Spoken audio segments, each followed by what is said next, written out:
ജൂജീസ് favourite വേൾഡിന്റെ വചന കേൾവിയിലേക്ക് എല്ലാവർക്കും സ്വാഗതം. പ്രതിദിന വിശുദ്ധ വേദപുസ്തക വായന 1186 ദിവസം. വെളിപ്പാട് പുസ്തകം 21 അധ്യായം. ഞാൻ പുതിയ ആകാശവും പുതിയ ഭൂമിയും കണ്ടു. ഒന്നാമത്തെ ആകാശവും ഒന്നാമത്തെ ഭൂമിയും ഒഴിഞ്ഞുപോയി, സമുദ്രവും ഇനിയില്ല. പുതിയ യെരുശലേം എന്ന വിശുദ്ധ നഗരം ഭർത്താവിനായി അലങ്കരിച്ചിട്ടുള്ള മണവാട്ടിയെ പോലെ ഒരുങ്ങി സ്വർഗത്തിൽ നിന്നു, ദൈവസന്നിധിയിൽ നിന്നു തന്നെ ഇറങ്ങുന്നതും ഞാൻ കണ്ടു.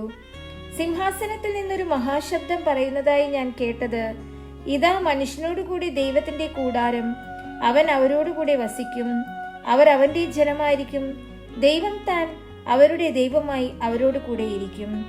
അവൻ അവരുടെ കണ്ണിൽ നിന്ന് കണ്ണുനീരെല്ലാം തുടച്ചു കളയും. ഇനി മരണമുണ്ടാകുകയില്ല, ദുഃഖവും മുറവിളിയും കഷ്ടതയും ഇനി ഉണ്ടാകുകയില്ല. ഒന്നാമത്തേത് കഴിഞ്ഞുപോയി.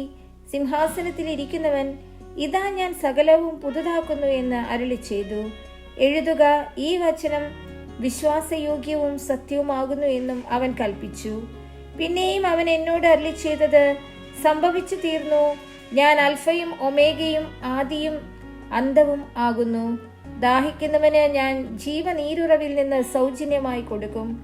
ജയിക്കുന്നവന് ഇത് അവകാശമായി ലഭിക്കും. ഞാൻ അവന് ദൈവവും അവൻ എനിക്ക് മകനുമായിരിക്കും.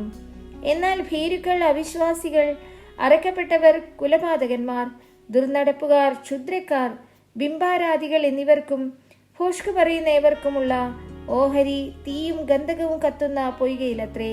അത് രണ്ടാമത്തെ മരണം. അന്ത്യബാധ 7 നിറഞ്ഞ 7 കലശമുണ്ടായിരുന്ന 7 ദൂതന്മാരിൽ ഒരുത്തൻ വന്ന് എന്നോട്, വരിക, കുഞ്ഞാടിന്റെ കാന്തയായ മണവാട്ടിയെ കാണിച്ചു തരാമെന്ന് പറഞ്ഞു. അവൻ എന്നെ ആത്മവിവശതയിൽ ഉയർന്നൊരു വൻമലയിൽ കൊണ്ടുപോയി യെരുശലേം എന്ന വിശുദ്ധ നഗരം സ്വർഗത്തിൽ നിന്ന്, ദൈവസന്നിധിയിൽ നിന്ന് തന്നെ ദൈവ തേജസ്സുള്ളതായി ഇറങ്ങുന്നത് കാണിച്ചു തന്നു.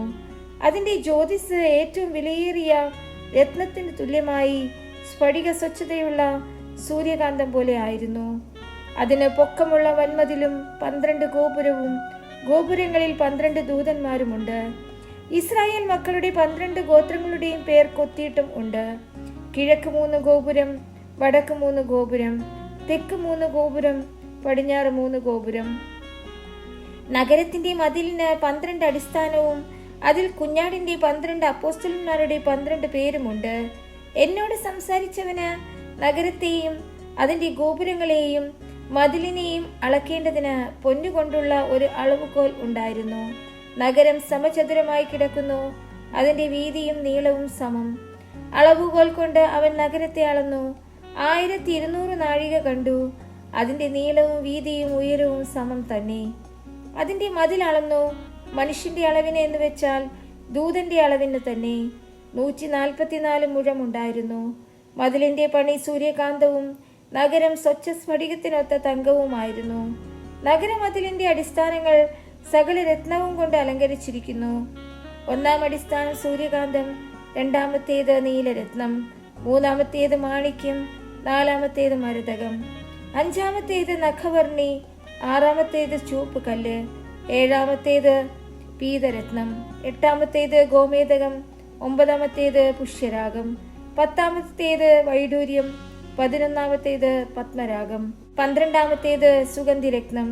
12 ഗോപുരവും 12 മുത്ത്, ഓരോ ഗോപുരം ഓരോ മുത്തുകൊണ്ടുള്ളതും. നഗരത്തിന്റെ വീതി സ്വച്ഛ സ്ഫടികത്തിന് തുല്യമായ തങ്കവും ആയിരുന്നു. മന്ദിരം അതിൽ കണ്ടില്ല. സർവശക്തിയുള്ള ദൈവമായ കർത്താവും കുഞ്ഞാടും അതിന്റെ മന്ദിരമാകുന്നു.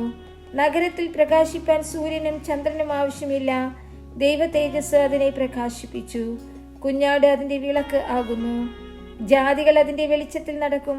ഭൂമിയുടെ രാജാക്കന്മാർ തങ്ങളുടെ മഹത്വം അതിലേക്ക് കൊണ്ടുവരും. അതിന്റെ ഗോപുരങ്ങൾ പകൽക്കാലത്ത് അടക്കുകയില്ല, രാത്രി അവിടെ ഇല്ലല്ലോ. ജാതികളുടെ മഹത്വവും ബഹുമാനവും അതിലേക്ക് കൊണ്ടുവരും. കുഞ്ഞാടിന്റെ ജീവപുസ്തകത്തിൽ എഴുതിയിരിക്കുന്നവരല്ലാതെ അശുദ്ധമായത് യാതൊന്നും, മ്ലേച്ഛതയും ഭോഷ്കും പ്രവർത്തിക്കുന്നവനാരും അതിൽ കടക്കയില്ല.